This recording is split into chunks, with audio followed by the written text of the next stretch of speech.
नमस्कार दोस्तों। Maddie finance में आपका फिर से स्वागत है। स्पेक्ट्रम टैलेंट मैनेजमेंट का एक आईपीओ आ रहा है। तो ये जो कंपनी है स्पेक्ट्रम टैलेंट मैनेजमेंट, ये जो दूसरी कंपनीज है उनको एम्प्लॉयज हायर करने में मदद करती है। मतलब किसी कंपनी को किसी पढ़े लिखे बंदे की जरूरत है या कोई नॉर्मल बंदे की जरूरत है, या आपको कोई लोअर लोअर स्टाफ लेवल या हायर लेवल स्टाफ या टैलेंट मैनेजमेंट करना है आपके कंपनी में, जो एचआर प्रोसेस होता है, तो ये स्पेक्ट्रम टैलेंट मैनेजमेंट करता है। जैसे आपने Naukri.com सुना होगा, Monster.com, तो उसी का एक कॉम्पिटिटर है। मैं उसके बारे में और भी डिटेल्स आपको बताऊंगा। तो फिलहाल आप ये देख लीजिए कि ये एक एनएसई के स्मॉल मीडियम एक्सचेंज पे आ रहा है, एसएमई एंटरप्राइजेस पे। Small and medium enterprises NSE में जा रहा है, only and only NSE SME पे आएगा ये। जून 9 को ये आईपीओ खुलने वाला है, 14 तारीख तक चलेगा ये आईपीओ। ₹10 का फेस वैल्यू है। प्राइस बैंड रहेगा 169 to 173 rupees per share. 800 shares आपको लेने होंगे एक लॉट में, अगर आपको लेना है। और ये सारी डिटेल्स जो भी मैं आपको दे रहा हूँ, जितने भी दे रहा हूँ, आप अच्छे से ध्यान से सुनिए। और टोटल इशू जो होगा, ये होगा 105 करोड़ रुपए का, उससे ज्यादा नहीं होने वाला है। तो आप ये देख लीजिए। ये एक स्नैपशॉट मैंने आपके लिए बनाया। अभी बढ़ते हैं आगे, आगे बढ़ते हैं हम लोग।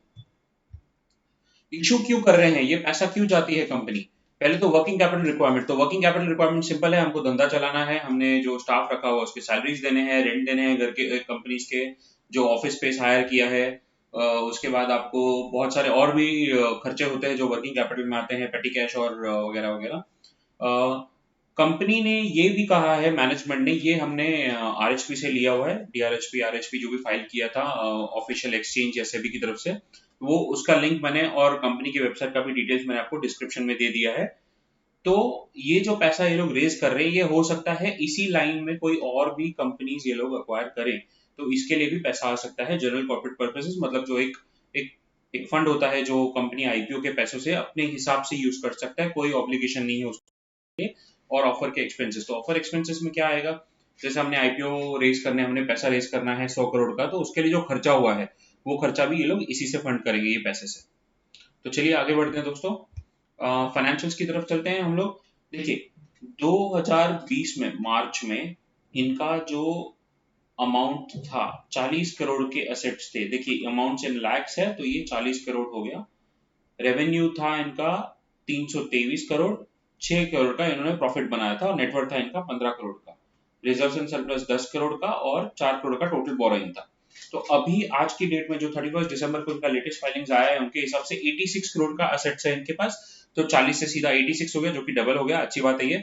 रेवेन्यू 323 करोड़ का था, जो कि हो गया 584 करोड़। ये भी रफली डबल ही हो गया, बट पूरी तरह से नहीं बोल सकते। 80 टू 90% का हाइक, ये भी बढ़ोतरी अच्छी दिख रही है। प्रॉफिट आफ्टर टैक्स हुआ है 19.97, मतलब ऑलमोस्ट 20 करोड़ का इनका प्रॉफिट बढ़ गया है। तो बहुत 20 करोड़ का प्रॉफिट आया है, तो अच्छी बात है।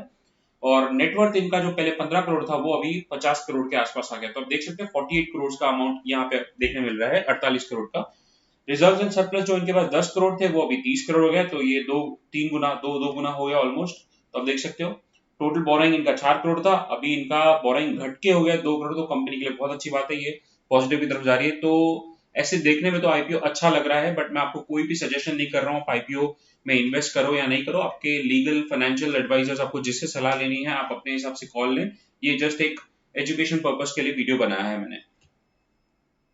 तो पीयर्स मतलब होते हैं हमारे कॉम्पिटिटर्स। मतलब ग्लोबल में अगर मैं देखूं तो कौन कौन सी कंपनी है जो ये काम करते हैं, जो ये स्पेक्ट्रम टैलेंट मैनेजमेंट करने वाला, तो है Adecco SA, Manpower Incorporation, Randstad Holdings आपने सुना होगा नाम, केली सर्विसेज।